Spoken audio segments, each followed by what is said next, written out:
మరలా అది నిలుపుదల జరిగింది కాబట్టి దాన్ని ఇమ్మీడియట్ గా ఇచ్చేయడానికి చర్యలు తీసుకోవాలి.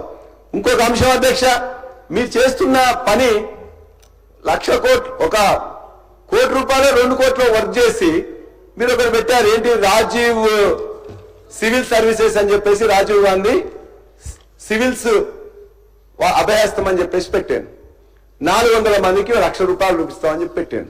అంటే ఎంత అవుతుంది అధ్యక్ష? 4 కోట్లు అవుతుంది. కానీ మీరు చేసిన ప్రచారం ఎంత అధ్యక్ష? 40 కోట్ల ప్రచారం చేసిండ్రు. 40 కోట్ల ప్రచారం అవుట్డోర్ చూసినా, ఎలక్ట్రానిక్ చూసినా, ప్రింట్ మీడియా చూసినా, ఏ పేపర్లో చూసినా, పేపర్ మొత్తంలో కూడా మేము 1,00,000 రూపాయలు ఇస్తున్నాం, 1,00,000 రూపాయలు ఇస్తున్నాం అని ఇచ్చింది 4 కోట్లు. 40 కోట్ల ప్రచారం జరిగింది. ఇది సరైనది కాదు అధ్యక్ష. అంతేకాదు ఇంకోటి ఏంది, రాజీవ్ ఆరోగ్యశ్రీలో 20 లక్షల మంది రాజీవ్ అయిపోయింది అధ్యక్ష. గౌరవ సభ్యులు అంటే ప్లీజ్ తెలంగాణ రాష్ట్ర ప్రజలకే కాదు యావత్ దేశ ప్రజలు గమనించాల్సింది ఐఎండ్పిఆర్ సబ్జెక్ట్ లో ఒకటి ఉంది అధ్యక్ష. ఏదైతే గౌరవ మా డిప్యూటీ చీఫ్ మినిస్టర్ గారు కానీ గౌరవ ముఖ్యమంత్రి గారు కానీ ఏదైతే 1 కోటి రూపాయలు ఖర్చు పెట్టి 40 లక్షలు యాడ్ ఇచ్చుకున్నారు, ఇది అది అని చెప్తున్నారు అధ్యక్ష. 40 కోట్లు ఇచ్చుకున్నారు యాడ్ అని చెప్తున్నారు అధ్యక్ష. తమరు పర్మిషన్ ఇస్తే ఆనాడు వారు 10 సంవత్సరాలు పరిపాలించినప్పుడు ఐఎండ్పిఆర్ లో ఏ రకంగా దాన్ని వారి సొంత ఆస్తిలాగా దాన్ని వాడుకున్నారో ప్రతి సంవత్సరం ఐఎండ్పిఆర్ సంబంధించిన సంస్థ నుంచి వారి జేబులో డబ్బులాగా ఈ రాష్ట్రంలోనే కాకుండా దేశంలో అనేక రాష్ట్రాలలో వారు ఒక జాతీయ పార్టీలాగా ఆనాడు వారు ఒక జాతీయ పార్టీలాగా వారి సొత్తులాగా ఎన్ని వేల కోట్ల రూపాయలని ఐఎండ్పిఆర్ కి అక్రమంగా మళ్లించి దాన్ని ఖర్చు పెట్టుకున్నారో తమరు అనుమతిస్తే ఈ సభలో ఈ ప్రభుత్వం చర్చ పెట్టడానికి సిద్ధంగా ఉంది అధ్యక్ష. రెండవది, వారు మళ్లీ మాట్లాడుతున్నారు. ఇందాక చెప్పాను కదా పింక్ కలర్ అని.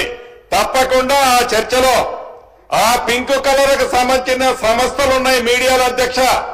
ఆ మీడియాలకి ఆ సంస్థలకి మిగతా ఏవైతే మీడియా ఛానల్స్ గతం నుంచి అది ప్రింట్ గాని ఎలక్ట్రానిక్ మీడియా గాని ఇతరత్ర దానికి ఇచ్చిన డబ్బెంత, దానికి ప్రతి యాడ్కి పెట్టిన ఎంత అమౌంట్ పెట్టారు, వారి అధికారంలోకి వచ్చిన తర్వాత వారి సంస్థలకి వారి వ్యవస్థలకి ఎంత పెట్టారో తమరు అనుమతిస్తే తప్పకుండా ఈ ప్రభుత్వం చర్చకు సిద్ధంగా ఉందని తమరి ద్వారా వారికి తెలియజేస్తున్న దేశ రాష్ట్ర ప్రజలు కూడా గమనించాల్సిన అవసరం ఉంది. ఆ డబ్బుని ఎలా మాట్లాడారు ఇందాక చెప్పాను కదా అధ్యక్ష. 2 బెడ్రూమ్ ఇల్లు ఎక్కడ బై ఎలక్షన్లు వచ్చినా గౌరవ మాజీ ముఖ్యమంత్రి వర్యులు వారి నియోజకవర్గంలో కట్టిన 2 ఇళ్లే ఎప్పుడు ఫోటోలు కనపడాయి అధ్యక్ష.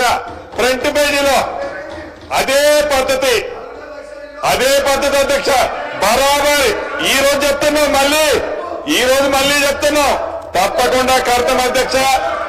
ఇది ఇందిరమ్మ ప్రభుత్వంలో ఏ ఒక్క వ్యక్తికి సంబంధించిన విషయం కాదు అని తమ ద్వారా గౌరవ సభ్యులకు తెలియజేస్తున్నా అధ్యక్ష. దయచేసి ఒక నిమిషం శ్రీనివాస్ గారు ప్లీజ్ కూర్చోండి. ఒక నిమిషం కూర్చోండి. కౌశిక్ రెడ్డి గారు ప్లీజ్. నేను పదే గౌరవ సభ్యులందరూ కూడా రిక్వెస్ట్ చేస్తున్నాను, ఎవరైనా మాట్లాడినప్పుడు కౌంటర్గా అలా లేకుంటే మీరు క్రాస్ టాక్ చేయకండి దయచేసి. అటు ఇటు నేను అందరికీ చెప్తున్నాను, మీ ఒక్కరికి చెప్పడం లేదు, అందరికీ చెప్తున్నాను. టైం కూడా ఇంపార్టెంట్, మనకు డిమాండ్స్ కూడా ఇవాళ చాలా ఉన్నాయి. దయచేసి ప్రత్యేకంగా నేను కౌశిక్ రెడ్డి గారిని కూడా రిక్వెస్ట్ చేస్తున్నా, ప్రతిదానికి కొంచెం క్రాస్ టాక్ చేయకండి. పల్లెరాజేశ్వర రెడ్డి గారు ప్లీజ్. అధ్యక్ష కూర్చోండి. శ్రీనివాస్ గారు కూర్చోండి ప్లీజ్. కూర్చోండి అధ్యక్ష. కూర్చోండి. మంత్రి గారు మీరు క్రాస్ మాట్లాడకండి. కౌశిక్ రెడ్డి గారు మీరు కూడా మాట్లాడకండి. మంత్రి గారు సభ్యులను రిక్వెస్ట్ ప్లీజ్. అధ్యక్ష, మంత్రి గారు చెప్పారు మీరు ఇన్ని కట్టినరు అన్ని కట్టినని చెప్పేసి. వాస్తవంగా దాని మీద కూడా ఒకరోజు చర్చకు పెట్టండి. మేము కట్టుబడి ఉన్నాం. 30 సంవత్సరాల్లో వచ్చిన దానికంటే మేము ఒక 1000 కోట్లు 9 ఏళ్లలో ఎక్కువ పెట్టినామని చెప్తున్నాం. ఒకటి. రెండవది 2,72,000 ఇళ్లకు ఆల్మోస్ట్ అయిపోయింది. అక్కడక్కడ ఏమైనా ఉన్నట్లయితే కొరవలు ఉంటే ఉన్నాయి. అది అవునా కాదా అని చెప్పి మీరు చూడండి. దానికి ఇప్పుడు మీరు 3 రంగుల కండ వేస్తుందా లేదా? పింక్ కలర్ ఇవ్వాలి మీకు కాదు కాబట్టి 3 రంగుల కలర్ అదే వేసి మీరు ఇస్తున్నారు కదా. మూసి నిర్వాసితులు కానీ రెండోది సబ్జెక్టే నేను సార్. చెప్తున్నాను, నేను వారు అడిగిన దానికి నేనేం అనట్లేదు సార్. ఆలోచించండి. వారు దీని మీద కూడా చేయండి ఖచ్చితంగా. మీరు ఈ 15 నెలల్లో 15 ఇటుకలన్నా ఎక్కడన్నా పెట్టిండ్రా? ఒక్క ఇల్లనే కంప్లీట్ అయినా మీరు చెప్పండి. ఒక్క ఇల్లనే కంప్లీట్ అయినా చెప్పండి. అదేవిధంగా ఐఎన్టీఆర్ లో వారు చెప్పారు. నేను స్పెసిఫిక్ గా చెప్తున్నా, ఇవాళ ఈ యొక్క సివిల్ అభయహస్తంలో మీరు ఇచ్చిన 4 కోట్లకి ఎన్ని అడ్వర్టైజ్మెంట్ ఇచ్చిండ్రు? అదేవిధంగా మీరు మహారాష్ట్రకు, హర్యానాకు, ఢిల్లీకి మీ యొక్క ఆ రోజు అక్కడ ఎన్నికలు జరుగుతుంటే మనకి ఏం సంబంధం అని చెప్పి మన డబ్బులు పెట్టి ఇక్కడ అడ్వర్టైజ్మెంట్ ఇచ్చిండ్రు? ఎందుకు ఇచ్చిన అధ్యక్ష? ఎందుకు ఇచ్చిన అధ్యక్ష? గౌరవ సభ్యులు మహారాష్ట్ర ఎన్నికల టైంలో ఏవైతే పేపర్ యార్డ్లు ఇచ్చారని గౌరవ సభ్యులు అభియోగం మోపుతున్నారో ఒక్క రూపాయి అయినా అక్కడ జరిగిన ఎన్నికల్లో ఇచ్చిన పేపర్ యార్డ్లో ప్రభుత్వం ఇచ్చుంటే ప్రభుత్వం పక్షాన మంత్రిగా బాధ్యత నేను తీసుకుంటాను అధ్యక్ష. ఇచ్చి ఉండకపోతే గౌరవ సభ్యులు ఏం చేయాలో ఒక్కసారి తమరు ద్వారా గౌరవ సభ్యులకి ఛాలెంజ్ ఇస్తున్నాను అధ్యక్ష.